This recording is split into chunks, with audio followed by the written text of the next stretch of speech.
wall to wall. You have to just climb to try to walk through this place. Wearing full protective suits, we walk through mounds of cans, bottles, filth. She has to flush the toilet using water from the shower to flush the toilet.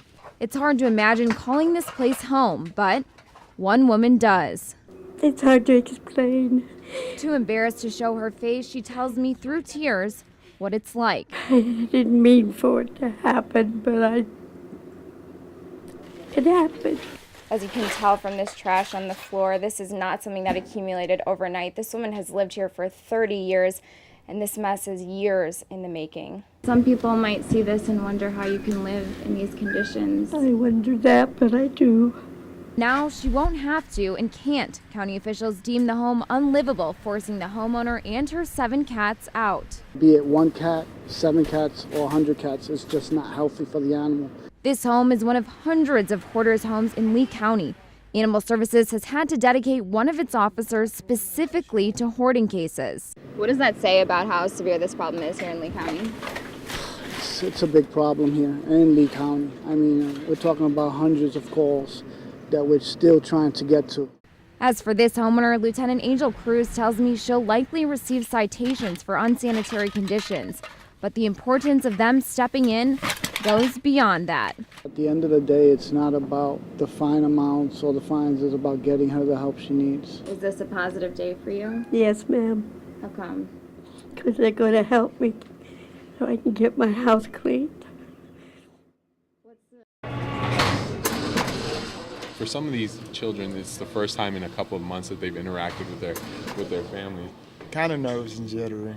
Excited. So many of these families have intergenerational recidivism rates, and their kids are at higher risk of being incarcerated themselves. So if you have 3 kids that are involved in this program, you'll get to choose 3 gifts. We're taking a parent who ordinarily would have been outside of the child's life, and we're intentionally reconnecting them so that they can play an active role in their children's upbringing. Children are often the silent victims of crime. They're the forgotten aspect. They're the forgotten piece of the story. 1 11, 1 2-year-old, and what, boys or girls? Both of them girls. Both of them girls? And I hope that they don't make the mistakes I made. This is my beautiful daughter right here. Ooh, ooh, ooh, look at the pretty. We're seeing that the inmates who are involved in our program, they're actually getting less disciplinary reports. Being in prison, you know, it's kind of hard. You miss your loved ones around that time of the season, you know, but you make everything all right at the end of the day.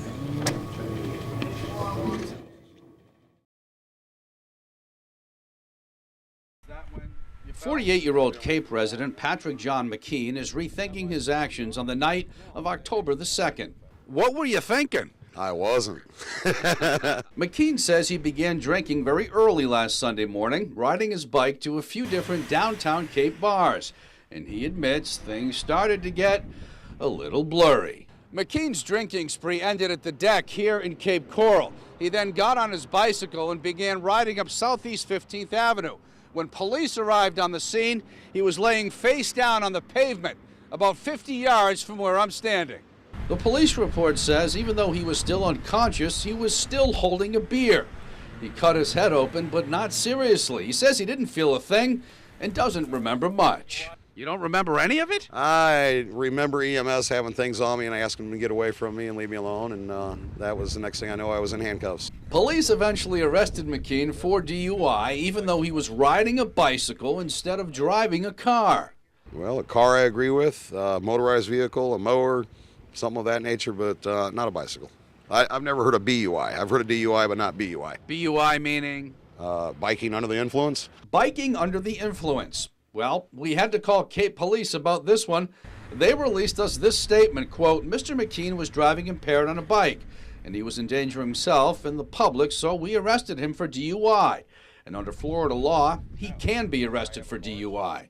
McKean, meanwhile, plans on fighting the charge. Would you do it again? Oh, absolutely not. Not if I knew I was doing it, but, you know, it is what it is.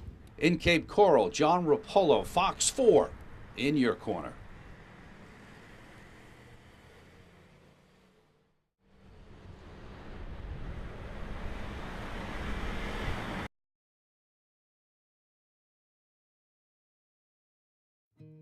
Even as a baby, Melissa, nicknamed Missy, had a way of making others smile. Just ask her Aunt Helen, who was a child herself at the time. Just always had that connection with her. I felt like I did. From the time she was born, I was 7 when she was born. There was something about that scrawny little kid. That scrawny little kid grew into a beautiful young woman. It wasn't long before she was married and had kids of her own, 5 of them. It's when she was expecting number 5, little Wyatt, that Missy's mother says she first noticed a problem. She was pregnant and she found what appeared to be a bug bite on her breast. And when she talked to the doctor about it, they thought it was a clogged milk duct or mastitis, which is an inflammation of the breast. The skin on her breast looked like this, changing color, getting mysteriously thicker. Missy, who was in her 30s, didn't know it at the time, but they were signs of a little-known yet potentially deadly condition, inflammatory breast cancer. Unlike more common forms of breast cancer, it doesn't necessarily show up as a lump, and in some cases can be nearly impossible to detect on a mammogram. By the time she was diagnosed, her last child was 7 months old, and she was advanced stage 4. That was 6 years ago. Fox 4 paid the family a visit that Christmas. By then, Missy had lost much of her hair to cancer treatments. You weren't expecting us, were you? No, I wasn't. We had the honor of showering her and her husband with gifts from you and the community, reading her a letter that Missy's Aunt Helen wrote us about what might give the family some comfort. It's not about things, it's about time together. A family getaway would be a great gift for her, just some time where they can feel normal.